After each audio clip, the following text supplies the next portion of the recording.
Telugu Desam పడిలేచిన party పడిపోయిన ప్రతిసారి అంతే వేగంతో లేస్తూ వచ్చింది. అయితే 2019లో గెలిచిన జగన్ తెలుగుదేశం పార్టీని చాలా తేలిగ్గా తీసుకున్నారు. చంద్రబాబును దారుణంగా దెబ్బతీశానని భావించారు. కానీ గోడకు కొట్టిన బంతిలా దూసుకొచ్చారు బాబు. పడిన చోటే నిలబడ్డారు. పవన్ కళ్యాణ్ బీజేపీతో కలిసి వచ్చి జగన్ని దారుణంగా దెబ్బతీశారు. అయితే కూటమి దూకుడుతో ఇప్పుడు జగన్ బెంబేలెత్తిపోతున్నారు. తెలుగుదేశం కూటమి ఢీకొట్టడం అంత ఈజీ కాదు అని ఆయనకు తెలుసు. అలా అని పాత వ్యూహాలు ఏపీలో పనిచేయడం లేదు. ఇటువంటి తరుణంలో జగన్ మదిలో జూనియర్ ఎన్టీఆర్ వచ్చినట్లు తెలుస్తోంది. ఒక్క జూనియర్ మాత్రమే వైసీపీని కష్టం నుంచి గట్టెక్కించగలరని ఆయన బలంగా భావిస్తున్నట్లు ప్రచారం నడుస్తోంది. తెలుగుదేశం పార్టీలో ఉండి ఎన్టీఆర్ కు అవమానం జరిగిందని బయటకొచ్చారు కొడాలి నాని, వల్లభనేని వంశీ. 2019లో జగన్ అధికారంలోకి వచ్చిన తర్వాత టీడీపీ పరిస్థితి నానాటికి దిగజారింది.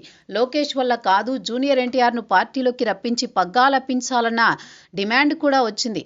ఇక చాలా మంది సీనియర్లు ఈ వ్యాఖ్యానాలు కూడా చేశారైతే వాటన్నింటినీ తట్టుకుని నిలబడ్డారు చంద్రబాబు, లోకేష్. టీడీపీ భవిష్యత్తు నాయకుడు లోకేష్ అవతరిస్తున్నారు. పార్టీ సైతం ఆయన చెప్పు చేతల్లోకి వెళ్లిపోయింది. ఇక ఏపీలో పట్టాభిషేకమే తరువాయన్నట్టు పరిస్థితి మారింది. ఒకవైపు పవన్, జనసేన సపోర్ట్ ఉంది. కేంద్ర ప్రభుత్వం మద్దతు పుష్కలంగా ఉంది. టీడీపీని కట్టడి చేయాలంటే జగన్ ని కష్టంగా మారింది. మరోవైపు వైసీపీ పార్టీలో ఉన్న కొడాలి, వల్లభనేని వెనుక జూనియర్ ఉన్నారు అన్న చాలా రోజులుగా జరుగుతున్న ప్రచారం. వైసీపీ హయాంలో చంద్రబాబు సతీమణి భువనేశ్వరికి అవమానం జరిగింది. చంద్రబాబును అరెస్ట్ చేసి 52 రోజుల పాటు రిమాండ్ ఖైదీగా ఉంచారు. ఆ సమయంలో సైతం జూనియర్ ఎన్టీఆర్ నోరు తెరవలేదు. తెలుగుదేశం పార్టీకి కానీ చంద్రబాబు కుటుంబానికి కానీ అండగా నిలవలేదు. పైగా అప్పట్లో కొడాలి నానితో పాటు వల్లభనేని వంశీమోహన్ను కట్టడి చేయలేదు. దీంతో టీడీపీ శ్రేణులు ఒక అంచనాకొచ్చాయి. జూనియర్ ఎన్టీఆర్ టీడీపీ కంటే వైసీపీకే ఫేవర్ చేశారని అనుమానించారు. అయితే జూనియర్ ఎన్టీఆర్ మాత్రం తన పని తాను చేసుకుంటున్నారు. ఎక్కడా రాజకీయంగా వివాదాస్పద అంశాల జోలికి వెళ్లలేదు.